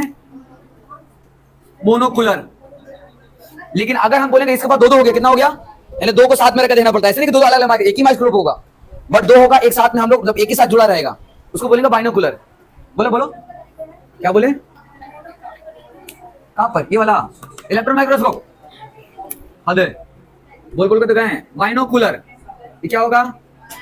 मतलब दो दो आंख बीस का, और एक मिलेगा ट्राइनोकुलर, तीसरा होगा ट्राइनोकुलर। क्या मिलेगा? ट्राइनोकुलर। बस इतना समझ लो आप। आपको मैग्निफिकेशन देखना है तो आप क्या करोगे? आपको आईपीस का लेंस और ऑब्जेक्टिव लेंस दोनों को क्या करना है? मल्टीप्लाई कर देना है। तो यही आपका फॉर्मूला भी बन जाता है। Magnification equals to eyepiece lens into objective lens.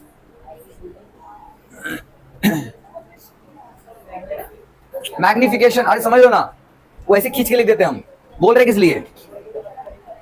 Eyepiece lens है तो आई पकड़ लेना, आई आईपीस लेंस, ये ऑब्जेक्टिव लेंस है, ये फॉर्मूला है ये। Magnification equals to eyepiece lens into objective lens. वही तो कर रहे हैं ना हम लोग। कैसे पता चल रहा है कि कितना गुना बड़ा कर रहे हैं? तो ये आईपीस को और ऑब्जेक्ट दोनों को गुना कर दे रहे हैं, आ गया मैग्निफिकेशन।